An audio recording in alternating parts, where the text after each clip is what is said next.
We are back with a NewsNation exclusive. Today, we are learning new details surrounding the death of a U.S. soldier. The U.S. military says Private Denisha Montgomery died by suicide back in August. But days before she was found dead in her barracks in Germany, Montgomery sent family texts and videos claiming she had been assaulted by military police. And now, new, never-before-seen video could shed more light on exactly what happened to her. Investigative correspondent Rich McHugh joins us live. So, Rich, does this new video point to something more sinister? It just may, Nicole. 3 weeks before Denisha Montgomery's death, she called her family from Germany to say that she had been assaulted and that she'd feared for her life. Now we have obtained video of that incident in question. And just a warning, the video you're about to see, you might find difficult to watch. Denisha Montgomery, 27-year-old mother of three, joined the Army to provide for her family. Honey, this is all I wanted to do. Mom, this is all I wanted to do. Assigned to the 139th Military Police Company at Fort Stewart, she was stationed overseas last summer in Wiesbaden, Germany, when she made a frantic video call to her family and asked them to hit record. Hey, Mom. Hey, Jada. Hey, Mom. I love you. It was July 19th. She had serious bruises, open wounds on her body. I just want to come home. Look what they did to me. Oh, my God. In this 12-minute video call with her family, she said she went with a group of military police officers from her unit off base to a water park, said they had been drinking, and on the car ride back, they assaulted her. They choked me out. Look, they was doing me in the car. I was gasping for air. I was like, bro, I ain't never been so scared in my life. I thought I was going to die in the car, bro. In and out of tears on the call, she vowed to report it the next day. I'm going to talk to CID tomorrow. I'm telling them that I don't want to be here no more. I'll do whatever I have to do, Mom. I'm coming. I can't be here no more. I don't trust them. I don't trust my leadership. I don't want to be here with none of them no more.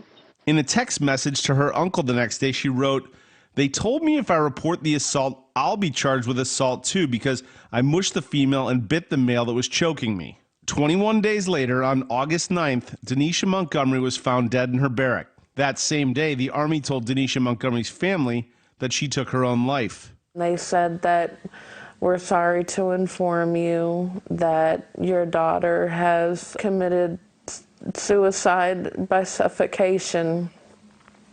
And I said, how do you suffocate yourself? I know that my daughter wouldn't kill herself. No doubt in your mind. No doubt in my mind. I know my kid, man. After our story aired, Senator Grassley wrote to Army Criminal Investigative Division, quote, "The circumstances surrounding Private First Class Montgomery's death raise serious questions which require further investigation from your division and answers to Congress." Grassley cites the video call to her family and writes that there is a discrepancy between the story the family heard from her that night and what they heard from Army CID. Quote, "The clear conflict between the video description from Private First Class Montgomery and CID demands explanation." After Senator Grassley's letter, the Army played 3 videos for Denisha's family of what transpired in the car and said no assault occurred, despite the fact that the investigating officer in Germany determined in his report that Denisha was in fact assaulted. According to the Army's official CID report, the officers in the car said they could not provide an explanation for her actions and had to, quote, restrain Denisha, that she became belligerent and tried to exit the car several times while it was moving, but stated they did what they could to prevent her from harming herself. Now, NewsNation has obtained these 3 videos. Take a look. In the first, Denisha is seated in the front passenger seat. There's clearly an argument between Denisha and the other woman in the car. She asks to be let out of the car when the officer in the back seat appears to put his arm around her neck. In the second video, the vehicle is stopped. Denisha is exiting, trying to get away. She can be heard screaming, crying, and pleading that they leave her alone. One of the officers yells, "Get that blank blank back in the car."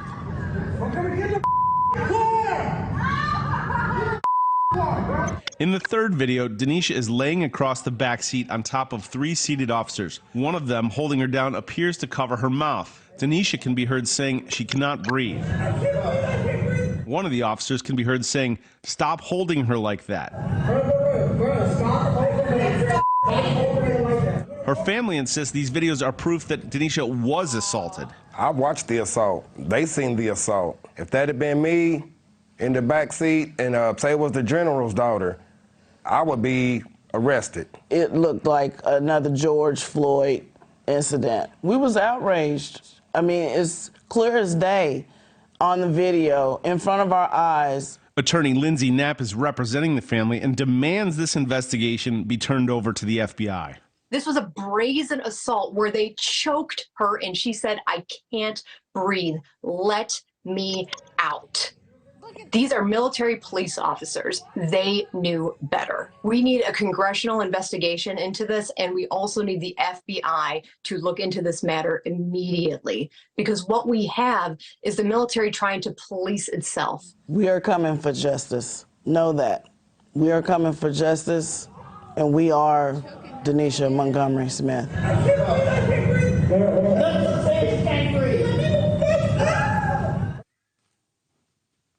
Now, clearly very troubling video to watch. We don't know exactly what preceded that incident in the car, but we do know there's snippets of details. A German guard at the water park was interviewed, and he said that he saw one of the people that eventually got in the car with Denisha raised his hand as if to slap her, but ultimately did not. So clearly a lot more to unpack here, Nicole.